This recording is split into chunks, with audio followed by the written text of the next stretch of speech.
no podemos estar en pecado mortal. O sea, si estamos haciendo apologética, pero estamos en pecado mortal, pues estamos definitivamente desconectados de la fuente, ¿no? Cuando estamos en pecado mortal, perdemos nuestra gracia santificante. Y si perdemos nuestra gracia santificante, pues básicamente hemos perdido de alguna forma una conexión con la presencia de Dios dentro de nosotros. Y eso no es bueno. Entonces, lo primero, Porque pues si se dan cuenta mis hermanos, la apologética es un tema más entre muchos. Y ese es otro grave problema, que hay muchas personas que piensan que todo el mundo es únicamente la apologética. Y démonos cuenta, la apologética es un tema entre muchos, de los cuales nos estamos formando.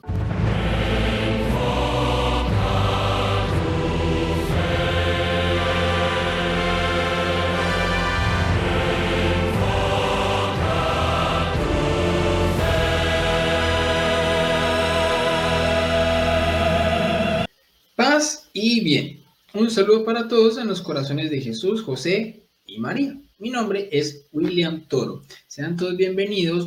Hoy toco una lección impresionante. ¿Por qué? Porque a mí me encanta, me fascina la apologética. Y hoy la lección que tenemos es eso, la apologética, la defensa racional de nuestra fe. Entonces, mis hermanos, resulta y les cuento que esa lección no la voy a dar yo. Esa lección la va a dar mi gran amigo Hugo Delgado, del canal Osana in Excelsis. hola a todos, hoy voy a hablar de un tema interesante que es el tema de la apologética y eh, voy a comentarles, mejor dicho, mi experiencia personal con el mundo de la apologética, cuándo la apologética tiene efectividad, cuáles son algunas trampas en las que no debemos caer o algunos peligros y bueno, esto nos va a ayudar a entender un poquito mejor esta rama de la, mejor dicho, esta apologética que se puede definir como la defensa y la explicación de nuestras creencias, ¿no? Entonces, cuando yo soy un apologeta, lo que hago es defender activamente lo que son mis creencias y explicarlas de una forma convincente, de una forma lógica y de una forma contundente, de forma que uno pueda proveer una justificación racional por la fe y eventualmente convertir a otras personas a la fe católica, ¿no? Entonces, eh, digamos que la apologética como tal puede tomar eh, puede ir por muchos caminos o puede tomar muchas formas. Algunas veces, como lo ve uno, por ejemplo, en Santo Tomás, está una explicación filosófica sobre la existencia de Dios. Nosotros hemos visto, si ustedes han visto el canal de Santiago Alarcón, él inicialmente, digamos, una gran parte de su apologética era proveer evidencia histórica de la resurrección de Jesús. Esa es otra forma de hacer apologética. En algunos otros casos, responder preguntas que son planteadas por el ateísmo, una muy clásica, ¿no? El tema de por qué Dios permite el mal en el mundo. Si Dios es un Dios bueno, ¿por qué permite el sufrimiento? Entonces nosotros como católicos, como cristianos, vamos a tener que proveer respuestas de forma que esas respuestas le permitan a la gente comprender la fe y en muchos casos fortalecerla, ¿no? Sabiendo que nosotros tenemos respuestas adecuadas a esos temas y como les decía, en muchos casos, pues también el objetivo es que otras personas se conviertan a la fe católica, ¿no? Entonces, ese es, digamos que en principio, la definición de apologética. Cada uno de nosotros tiene una especialización. Ustedes han visto, por ejemplo, Dante Urbina, que es un muy reconocido apologeta, quizá el mejor apologeta de habla hispana, ha tenido debates con ateos. Por ejemplo, un debate muy famoso en su canal es un debate con ateos, donde él hace una defensa contundente de la fe cristiana. También ha hecho debates con musulmanes, que es, digamos, otra forma de hacer apologética. Y eh, en general, muchos de nosotros, particularmente yo, nos hemos dedicado a un campo muy particular, que es el tema de la apologética en contra de otros movimientos como la nueva era, como el protestantismo, simplemente para demostrar que la fe más racional, la fe más completa, donde está la plenitud de la verdad es la fe católica. Entonces, esa es una de las especializaciones, al menos particularmente mi especialización, el tema de la fortaleza como tal de la fe católica con respecto a otras religiones, ya sea cristianas o no cristianas, dependiendo si ustedes creen que, eh, por ejemplo, en la nueva era uno podría decir inicialmente no es no cristiano, pero hay personas en la nueva era que creen en Cristo y creen en Cristo como nuestro Señor y Salvador. Lo que pasa es que tienen unas creencias que no son compatibles con lo que ha sido la, el cristianismo histórico, ¿no? Entonces, eh, pues eso es básicamente, al menos mi objetivo.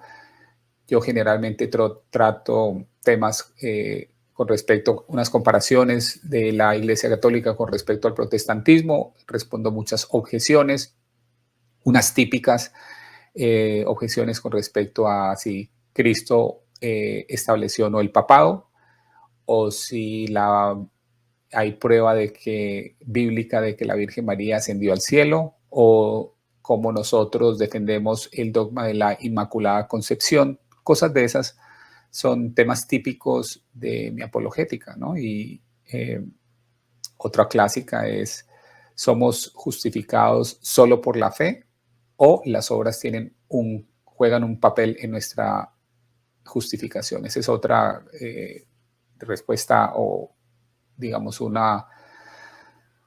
tema muy común en mi apologética en particular, ¿no? Entonces, cuando ustedes entienden eso, pues se van a dar cuenta, como les digo, que hay personas que se especializan en ciertos temas o en otros.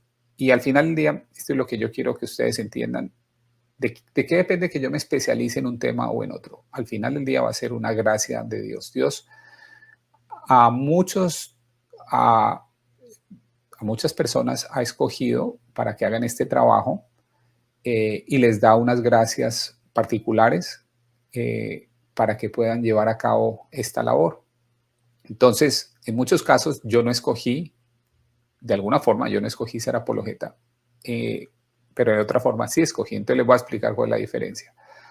Se lo voy a explicar con un ejemplo que les va a mostrar por qué terminé yo haciendo apologética. Cuando yo estaba en mi transición, venía de muchos años de estar en la nueva era y empecé a encontrar que en la nueva era no estaba la verdad y en edad me di cuenta de que todo lo contrario, ¿no? De que muy probablemente la nueva era lo que era el enemigo estaba engañando a las personas, ¿no? Y cuando me empecé a dar cuenta de eso, obviamente dije, bueno, hay que buscar entonces la verdad y la verdad muy probablemente está en el cristianismo. Entonces tenía la opción del protestantismo o la Iglesia Católica. En ese momento tenía una persona cercana a mí o en mi trabajo que era protestante. Y esta persona, al darse cuenta de que yo estaba en una búsqueda, empezó a evangelizarme y tratando de que yo me convirtiese al calvinismo, ¿no? Entonces, el calvinismo es una rama o una denominación, si lo queremos llamar así, del protestantismo, ¿no? Es una de las tantas, digamos, corrientes protestantes. Está el luteranismo, está el calvinismo, y dentro del calvinismo, pues obviamente hay subdivisiones también. Entonces no vale la pena entrar allí, pero digamos que esta persona era un calvinista que quería que yo aceptara la teología de Juan Calvino o del calvinismo, porque hay unas personas que dicen que pues no todo lo que enseñaba Juan Calvino es calvinismo, ¿no? O sea, el protestantismo es bastante complejo en ese sentido. Pero el punto es que esta persona quería que yo abrazara esas doctrinas, ¿no? Y pues a mí realmente desde el principio tenía mis objeciones y estaba comparando eso con la fe católica, que es tan completa, la fe católica es robusta, y empecé a ver yo en la fe católica muchas verdades. Sin embargo, recuerdo una vez que este joven se dio cuenta de que yo estaba también explorando la Iglesia Católica y obviamente emprendió una batalla para evitar que yo me convirtiese en católico, ¿no? Y recuerdo que una vez me hizo la pregunta, me dijo, ¿tú sabías que los católicos adoran a la Virgen María? Y yo en ese momento no conocía, por supuesto, estaba apenas empezando, no conocía esa distinción entre lo que es la veneración y la adoración, ¿no? Entonces, simplemente cuando él me dijo, ¿sí sabías que ellos adoran a la Virgen María? Entonces, como yo no conocía esa distinción, yo le dije, ah, sí, sí, no, sí, yo sabía. Entonces él me dijo, me hizo esta pregunta, ¿no? Me dijo, ¿y tú me puedes mostrar en la Biblia donde dice que debemos adorar a la Virgen María? Y para serles muy honesto, eh, esa pregunta me cogió completamente fuera de base y le dije, no, sinceramente no sé, no sé, no tengo ni idea. Entonces él me dijo, bueno, y pues entonces, ¿por qué la adoras si la Biblia no enseña que se debe adorar a la Virgen? Y bueno, pues esa es una pregunta que me dejó pensando y obviamente fui e hice mi investigación y me di cuenta de muchas cosas y particularmente de cómo defenderme con respecto a esa pregunta. Y obviamente esa pregunta tiene que ver con sola escritura. O sea, él estaba presuponiendo sola escritura, pero la Biblia en ningún momento enseña sola escritura. Entonces esa hubiera podido ser una respuesta, ¿no? Dime tú dónde la Biblia enseña sola escritura para... Eh, porque en el caso católico nosotros también vamos a tener una interpretación de la Biblia que no es compartida por los protestantes, se llama la tipología. Esta tipología mariana particularmente es una de las formas en que nosotros defendemos muchos de los elementos de los dogmas marianos, y particularmente cuando hablamos de la veneración de los santos vamos a ir y vamos a apoyarnos en los concilios y en algunas determinaciones de los concilios, como por ejemplo el concilio de Nicea II, donde hay toda una teología de por qué nosotros como católicos podemos venerar a santos si en la Biblia explícitamente no encontramos un pasaje bíblico que diga que se puede venerar santos. Pero bueno, hay muchas cosas que la Biblia no dice. En la Biblia no se habla de que explícitamente de que Cristo tiene dos naturalezas en una sola hipóstasis, se llama la unión hipostática y esa es una doctrina que todo cristiano ortodoxo o que se considere ortodoxo debería creer. Entonces, cuando uno empieza a ver ese tipo de cosas, se da cuenta de que no necesariamente la Biblia va a decirme explícitamente ciertas cosas, sino que para eso está la iglesia, para que me guíe, para que haga el trabajo teológico y que yo pueda entender mejor la palabra de Dios y qué cosas son permisibles, qué cosas no, cómo puedo adorar, qué cosas no puedo hacer. Entonces, en resumen, esa experiencia fue para mí un sacudón, me ayudó a despertar y a darme cuenta de que necesitaba defender mi fe. Pero toda esta historia que les cuento tiene que ver con la idea de que, en primer lugar, cuando este muchacho me confronta con eso, yo hubiese podido simplemente decir, ok, bueno, es una inquietud, no me importa responderla, simplemente me voy a volver católico y, bueno, y buscar cualquier respuesta superficial, pero no, realmente algo me motivó a buscar una respuesta profunda con respecto a ese punto y esa es una gracia de Dios. Por eso me refería a que yo no escogí ser apologeta, porque Dios me dio la gracia de querer buscar esa verdad y movió mi voluntad, eh, iluminó mi intelecto para poder ir y profundizar y profundizar. Y bueno, se desarrolló en mí después un deseo muy profundo, ¿no? De, por ejemplo, dado mi amor a la bendita Madre María, dije, no, no puedo dejar quedar mal a la bendita Madre cuando me hagan preguntas de este tipo, ¿no? Entonces, eso fue lo que me motivó, es una gracia de Dios, sin duda alguna, y es una gracia de Dios el deseo de estudiar estos temas, de profundizar. Entonces, primero que todo, hay que reconocer que cualquier trabajo de apologética al final del día es una gracia de Dios y tener eso muy claro y ser muy conscientes de ello. Ahora, segundo lugar es, ¿qué pasa si yo no tengo esa gracia? ¿Qué pasa si yo no tengo el mayor interés en defender la fe? Si yo no tengo o siento que no tengo las capacidades o el nivel de estudio, bueno, pues uno puede pedir esa gracia, ¿no? Uno puede decirle a Dios, Dios mío, yo quisiera defender la fe con mucha más contundencia, ayudar a más personas a que vengan al reino de Dios. Ayúdame a entender mejor estos temas, dame la gracia para poder estudiar la Biblia, para poder entenderla. Y créame, yo he visto personas que no necesariamente son supremamente sofisticadas intelectualmente, pero hacen una muy buena labor de apologética, ¿no? Y muchas veces algunas personas con su ejemplo, con su devoción, hacen un buen trabajo, pero es muy importante tener buenas respuestas, ser capaces de defender nuestra fe en cualquier circunstancia, ¿no? Entonces, como les decía, lo primero es reconocer que la apologética, el deseo de hacer apologética y la efectividad en la apologética es una gracia de Dios.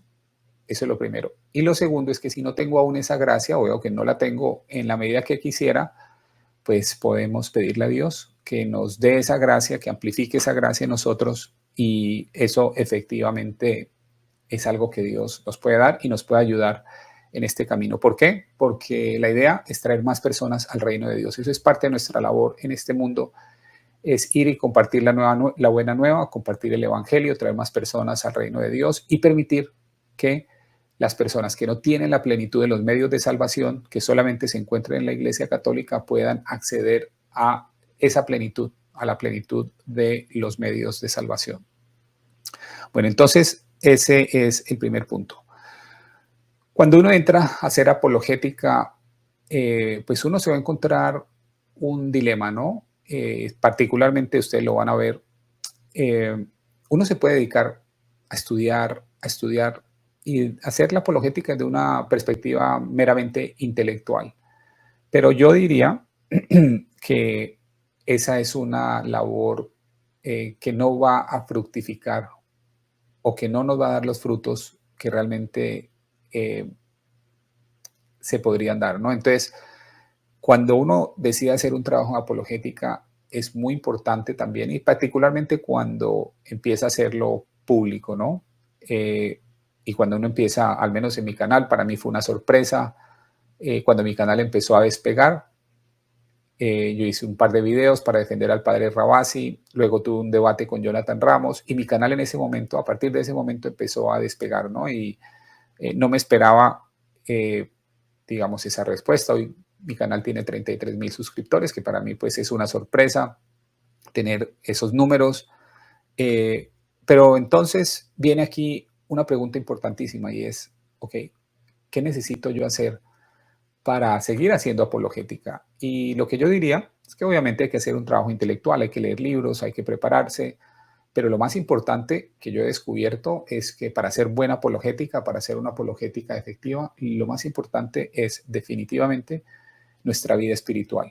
El tener una vida espiritual nos permite a nosotros, recuerden, si la apologética es una gracia de Dios, el tener una vida espiritual activa, tal como la iglesia nos la requiere, eso va a permitir que tengamos mucha más efectividad porque vamos a recibir mayor gracia. Imagínense ustedes, somos como un recipiente el cual necesita ser llenado para que pueda vaciarse.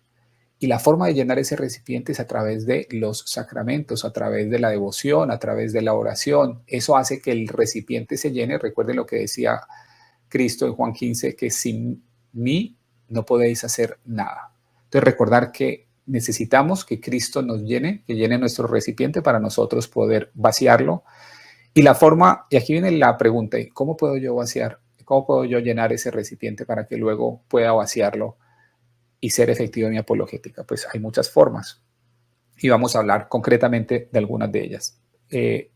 Primero, no podemos estar en pecado mortal. O sea, si estamos haciendo apologética pero estamos en pecado mortal, pues estamos definitivamente desconectados de la fuente, ¿no? Cuando estamos en pecado mortal perdemos nuestra gracia santificante, y si perdemos nuestra gracia santificante, pues básicamente hemos perdido de alguna forma una conexión con la presencia de Dios dentro de nosotros, y eso no es bueno. Entonces, lo primero, si estamos en pecado mortal, tenemos que ir al sacramento de la confesión y hacer el mayor esfuerzo para no seguir cayendo en ese pecado mortal. Ese es el primer paso, ¿no? O sea, reconocer si estamos en pecado mortal o no y ir a confesión para poder estar otra vez en estado de gracia. Entonces, en segundo lugar, una vez estamos en estado de gracia, lo que queremos hacer es fortalecer nuestra relación con Dios. Y eso va a venir a través de dos prácticas especialmente, ¿no? La práctica de la oración continua y una vida sacramental. ¿A qué me refiero con la vida sacramental primero? Es básicamente cualquier oportunidad que tengamos de asistir a la misa, ya sea diariamente, pero en la medida que se pueda, con la mayor frecuencia, va a ser una oportunidad de que nuestro recipiente sea continuamente llenado de esa gracia de Cristo, de que nos vamos convirtiendo más y más en Él y de que Él se está volviendo cada vez más y más cercano a nosotros y compartiendo cada vez más su luz con nosotros para que nosotros también podamos dar esa misma luz, ¿no? Entonces, para mí es fundamental y trato de organizar mi día y trato de organizar mi vida prácticamente alrededor de la misa diaria, ¿no? Si es posible, no quiero decir que todos tengan que hacerlo, obviamente eso se depende del estado de vida de cada uno. Si yo estoy en un sitio donde trabajo todo el día y no hay una iglesia cercana o no tengo la oportunidad de hacer una pausa laboral para ir a misa, pues obviamente no es posible. Pero uno siempre puede pedirle a Dios en su oración y decirle, Dios mío, quiero tener la posibilidad de frecuentar más el sacramento de la Eucaristía, arregla las situaciones, organiza mi vida para que eso pueda ser así. Y al menos en mi caso, Dios ha ido organizando las cosas de forma que yo pueda, haciendo ciertos sacrificios personales, por supuesto, de que yo pueda asistir con mucha frecuencia a la misa. Y eso ha sido para mí esencial en mi labor apologética, ¿no? Entonces, la comunión frecuente es algo que yo invito y que puede hacer su apologética mucho más poderosa. Y en segundo lugar, el tema de la oración. O sea, sin la oración realmente no voy a tener esa conexión, no voy a tener esa fuerza espiritual. Porque cuando uno hace apologética, imagínense eso, y ustedes van a empezar a ser atacados. Ustedes van a empezar a ser vituperados, vilipendiados, las personas se van a empezar a burlar. Algunas personas, incluso que deberían estar apoyándolos, se van a volver contra ustedes. Pero esa es la labor que hay que hacer. A eso nos ha llamado Cristo, a que demos testimonio de Él, ¿no? Y las Escrituras son muy claras al respecto de que si lo negamos a Él, pues Él nos va a negar delante del Padre, ¿no? Así que es muy importante tener en claro que estamos llamados, realmente llamados a defender la fe, y para defender la fe necesitamos tener esa vida de oración. Y esa vida de oración puede venir de muchas formas. Una de ellas, muy recomendada por supuesto, es el rosario diario. Hacer un rosario diario mientras uno va en el bus, mientras uno va en el carro, va de un lado a otro. En muchos casos uno puede sacrificar, ¿no? Puede sacrificar ver la novela o ver un programa o incluso algunos programas de apologética. Uno los puede sacrificar para profundizar uno mismo en la vida de oración. Entonces, sin una vida de oración, realmente uno termina cayendo en errores. Uno puede, al no tener la gracia necesaria, uno puede tener fallas en la caridad, uno puede tener errores,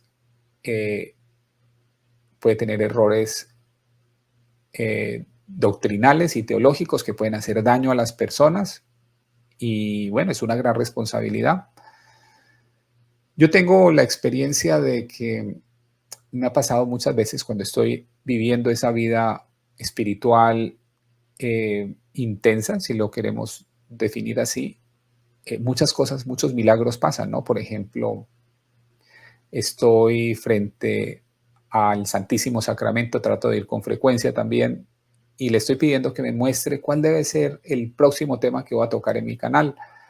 Y bueno, de alguna forma, ya sea leyendo algún interés se despierta en mi mente con respecto a un tema y hago un programa, y muchas veces me ha pasado que en los comentarios de mis programas las personas me dicen, oiga, yo estaba buscando ese tema y precisamente hoy usted lo saca y eso me ha ayudado de muchas formas. Entonces, es así como realmente trabajamos con Dios, ¿no? Cuando nos alineamos perfectamente con Él, cuando permitimos que sea el Espíritu Santo y no nosotros el que guíe esta labor, el que nos permita llevar a cabo la apologética como Dios quiere realmente, ¿no? Entonces, como les he mostrado, pues obviamente hasta aquí hemos visto que la apologética es una gracia, pero es una gracia que podemos también pedir. Es una gracia que Dios da a ciertas personas inicialmente, pero es una gracia que, por supuesto, podemos pedirle a Dios que nos la dé. Vimos la importancia de la oración, de una vida sacramental, de estar con los sacramentos, de no estar en pecado mortal. Ese es otro punto importante de la apologética. Y en tercer lugar, por supuesto, está el tema de la preparación, ¿no? O sea, hay que estudiar la doctrina católica, hay que entenderla muy bien. Si bien esto es algo que no recomiendo, al menos a mí me toca leer mucho teología protestante, porque, bueno, a eh, si voy a defender mi fe con respecto a otra denominación o a una denominación, porque la verdadera fe de la Iglesia Católica es la fe de la Iglesia verdadera, pero hay denominaciones que van a cuestionar o van a atacar ciertas posiciones católicas. Entonces, para hacerlo, yo necesito conocer no solamente mi doctrina, sino cuáles son las objeciones que ellos tienen y qué cosas son las que ellos creen, ¿no? Entonces, obviamente hay que estudiar, pero lo más importante, por supuesto, es conocer nuestra fe. ¿Cómo podemos conocer nuestra fe? Es muy importante conocer muy bien el catecismo, estudiar el catecismo, profundizar en él. Uno puede escoger, dado que el catecismo es algo tan extenso, uno puede escoger algunos temas que más le gusten. Yo, por ejemplo, tengo mis temas donde me especializo, y cada uno de nosotros puede escoger ese tema. Puede ser el tema de la justificación, el tema de la Eucaristía, el tema de los dogmas marianos, el tema de la veneración de santos o de la intercesión de santos, si lo queremos llamar así. Entonces, uno escoge claramente cuáles son esos temas. Ahora, si a mí no me gusta ir y defender o tener argumentos con otras personas, pues uno puede dedicarse a entender su fe. De todos modos, va a ser útil y va a ser provechoso entender su fe. Pero lo que les digo es que siempre deben estar ustedes preparados a defender la fe de una forma paciente, de una forma amorosa, pero en muchos casos también de una forma bastante firme, ¿no? Entonces es muy importante defender nuestra fe, aprender a defender nuestra fe con firmeza.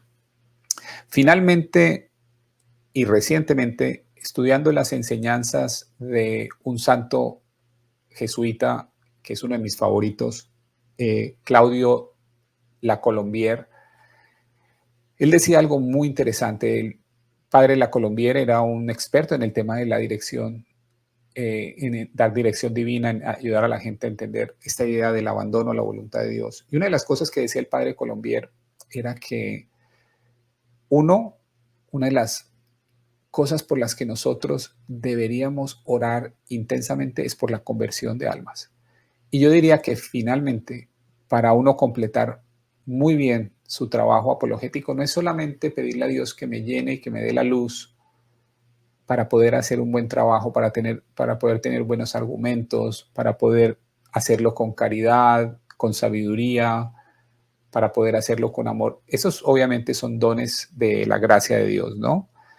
Pero hay algo que decía el padre La Colombière, y es que también, y este es, digamos, la otra cara de la moneda de la apologética, es que debemos orar continuamente por la conversión de las personas. Y si se los voy a poner de esta manera. Supongamos que alguno de ustedes quiere hacer una labor de conversión de almas, pero ustedes sienten que no son buenos argumentando, que se enredan, les parece difícil, no tienen de pronto la fluidez para poder defender la fe, pero eso no quiere decir que no pueden hacer apologética. Hay una labor de la apologética que generalmente hemos olvidado y es el orar por la conversión de las almas. Voy a poner un ejemplo. Digamos que yo tengo un muy buen argumento y en uno de mis programas doy un muy buen argumento.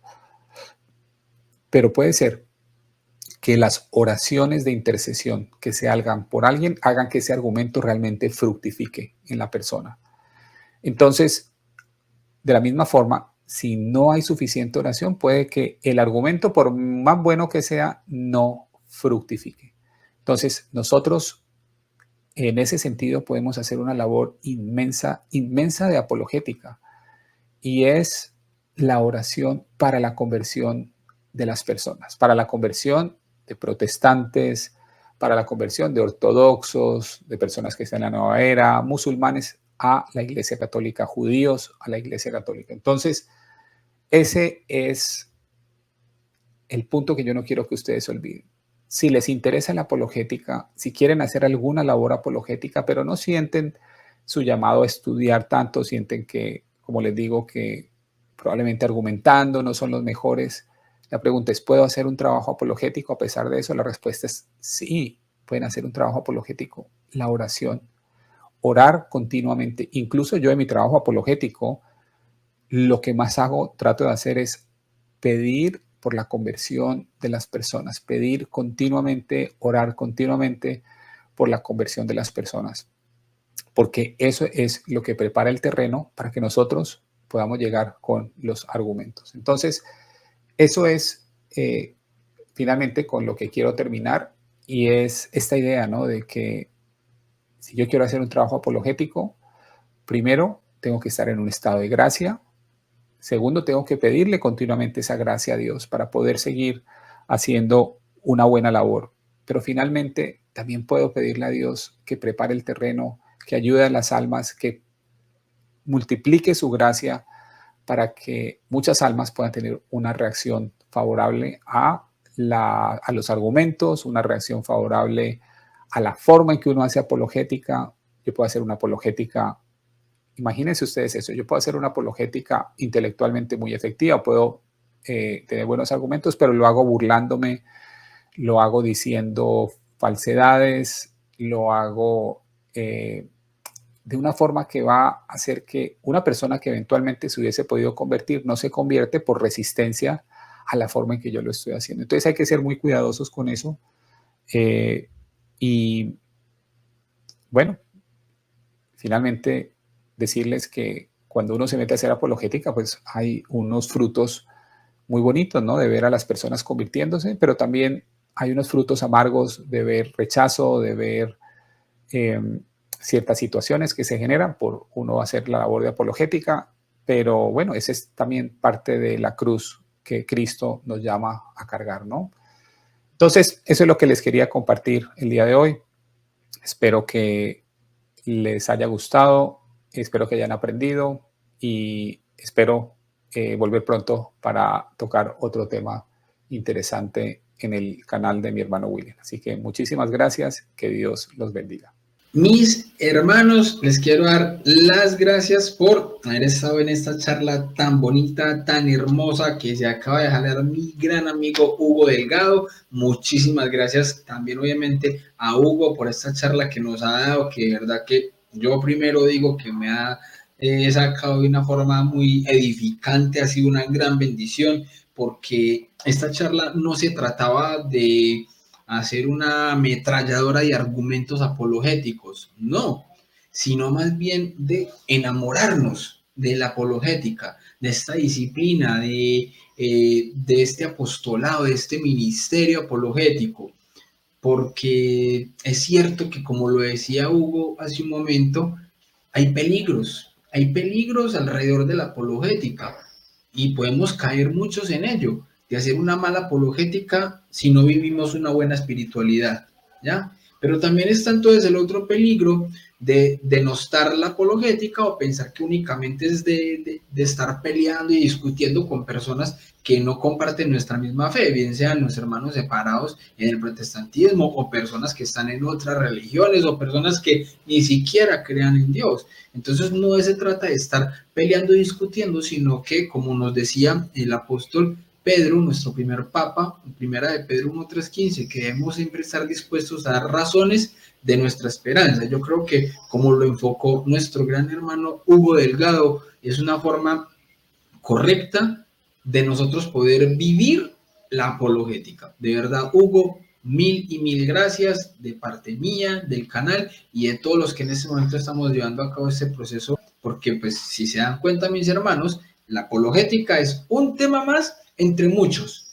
Y ese es otro grave problema, que hay muchas personas que piensan que todo el mundo es únicamente la apologética. Y démonos cuenta, la apologética es un tema entre muchos, de los cuales nos estamos formando. Entonces, bueno, mis hermanos, yo creo que así como yo, todos hemos salido de una manera muy edificados con esta charla que nos acaba de brindar y regalar nuestro amigo Hugo Delgado del canal Hosanna in Excelsis. Si no lo conocían y lo conocieron apenas hoy, los invito, mis hermanos, a que se puedan suscribir a su canal Hosanna in Excelsis. El link al canal también queda aquí en la descripción del video. Listo, mis hermanos, no siendo más, me despido de ustedes, como siempre, con mi gran amigo San Agustín, diciéndoles que nadie ama lo que no conoce. Dios los bendiga y que la Virgen los acompañe. Paz y bien.